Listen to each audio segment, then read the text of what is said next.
The overall organization of the building is quite simple. It is actually strangely reminiscent of the structure of a church, with a central nave which is 72 feet large and rises at a height of 64 feet, but which is actually 4 times longer than the greatest church in the United Kingdom, St. Paul, and of course with a much thinner structure. These made a very spectacular impression on all the visitors. This is the Crystal Palace immediately after the end of the Great Exhibition, and we can see this kind of impression of infinity. It was perhaps the first time that a building gave this impression of being infinite.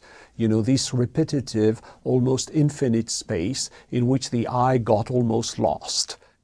I mentioned the trees. Here we have the transept of the Crystal Palace with one of the trees. And we are, by the same token, introduced to another theme that will play an important role throughout the Great Exhibition, which is the juxtaposition of the natural and the artificial, with a suggestion that human industry is actually an extension of a kind of fecundity of nature itself.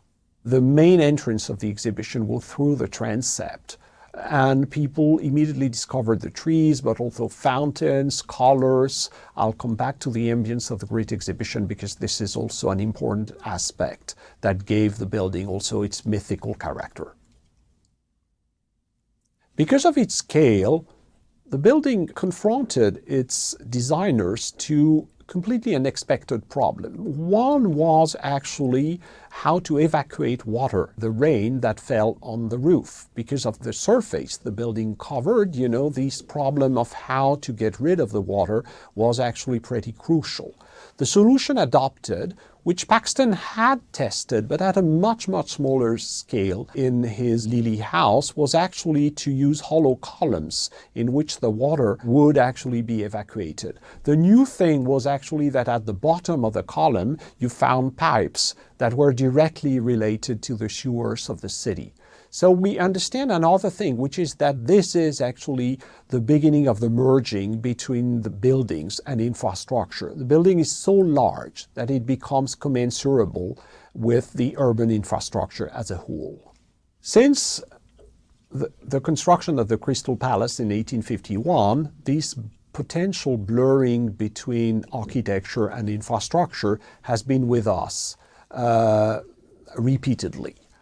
This has been the case, for example, with the Kansai Airport, built by Renzo Piano in Japan, which was, at the time of its completion, one of the largest buildings in the world, a few kilometers long. It's quite revealing that actually Ove Arup, when presenting, in order to give an idea of the scale of the building, actually used Hyde Park, the very site where the Crystal Palace was constructed, as if large contemporary buildings like the Kansai Airport Terminal were actually the inheritor, and they are indeed, of this kind of gigantism that was introduced at the time of the Crystal Palace.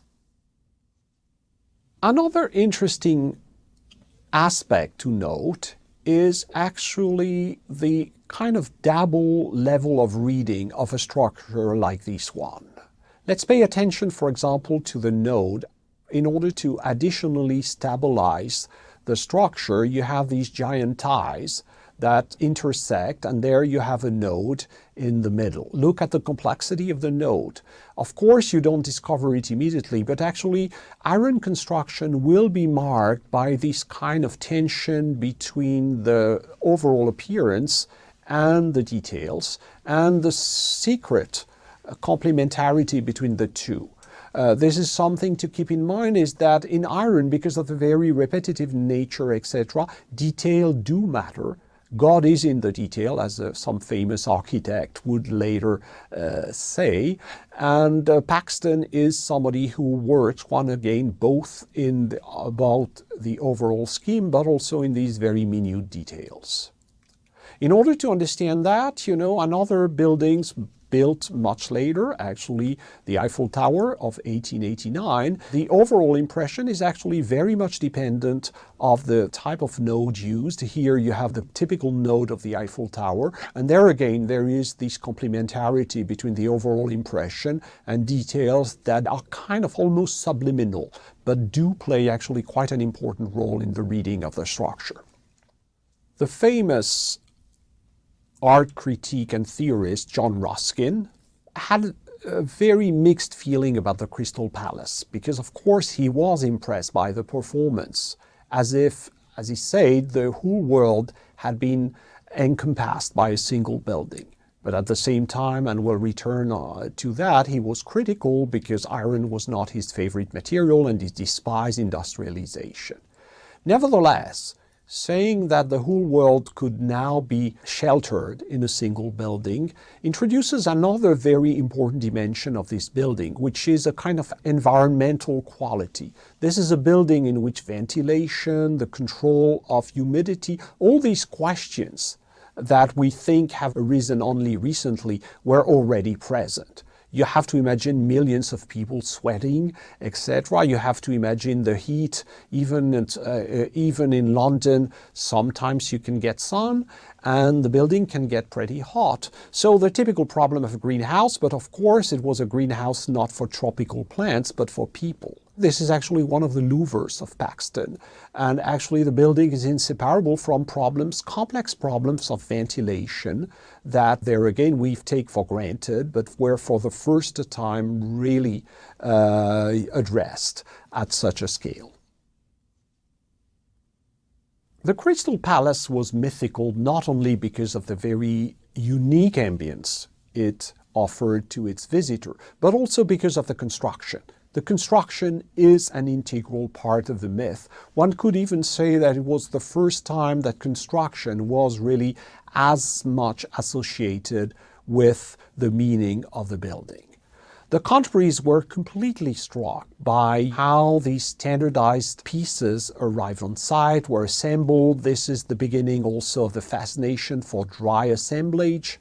So nothing having to do with the wetness of mortar, nothing like, all these traditional construction technique, but something like a magic dance of parts, pieces. Not yet machines. Horses were still the main source of power on the construction. In some ways, the Marxian notion of forces of production was probably, was almost illustrated by such a ballet of industrial components. Throughout the construction, Paxton was, of course, present and had multiple opportunities to show his ingeniosity. For example, putting in place the barrel vault elements of the transept was not such a simple process, as we can see on this engraving. The barrel vault elements were actually in wood. There again, we find this complexity and this mix of traditional and more modern elements. The construction site was, by the way, really a spectacle, and Fox and Henderson sold actually tickets in order for the public to come and visit and see what was going on.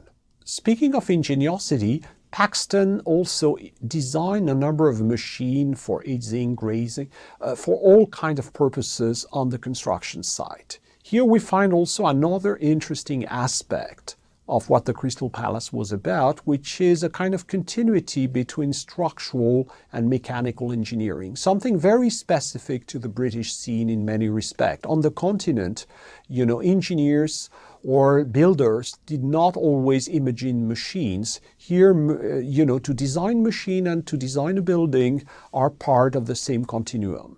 And this is also a very important aspect, an aspect that might explain in some ways why the high-tech expression was a product of Great Britain in the 20th century, as if, this legacy of articulation between machines and buildings had remained an enduring tradition. Putting in place the glass for the roof was also quite something, an enormous enterprise, in which, of course, risk was present. The glass could break, could fall on the workers working below, so special precaution had to be taken. There again, innovative techniques were put into place. For example, you have these little carriages on rails that enabled actually to go a bit faster when putting in place the large sheets of glass produced by the Chance Brothers factory. Here on this vision, if you pay a closer attention, you will see actually the little carriages circulating on top of the building on the rails and putting in place the glass, while on the front of the picture you have horses which are used to lift a girder of the nave. So we can see there again this mix of innovation and tradition. Mechanization would take over far later on construction sites. The result was a completely strange space for the contemporaries. Something fascinating, but something that was not easy to categorize. Was it architecture? Was it something else? I have mentioned the blurring between architecture and infrastructure. In some ways, the Crystal Palace was sublime. That's to say, something that escaped usual aesthetic categories. And Paxton himself was never fully recognized as a fully fledged designer. It's quite revealing that despite this spectacular achievement, he was never awarded the Medal of the Royal Institute of British Architects, as if, the nature of what he had produced remained uncertain. This strangely repetitive, fascinating space, but was it really an architectural creation? And there, of course, we understand why John Ruskin was so reluctant. Was it still art in the traditional sense? Where was the hand of the craftsman that Ruskin praised above everything? All these traditional dimensions of art and architecture had vanished in this enchantment of iron and glass that would fascinate millions of people, but the status of which remained very unclear in the eye of the professional. One can say that the Crystal Palace marks the beginning of the split between the taste of the public at large and what professionals, like architects, care about. The Crystal Palace is sublime because it's spectacular in terms of size, because of the emotion it gave to the people who practiced it, but it's also something that doesn't have a clear status in terms of architecture. On this view, we can almost feel this sublimity linked to idea of infinity, of transparency, and we can also understand why people who appreciated Greek temple or Gothic churches could feel a bit ill at ease in front of such a construction that did not enter any clear category of the history of architecture.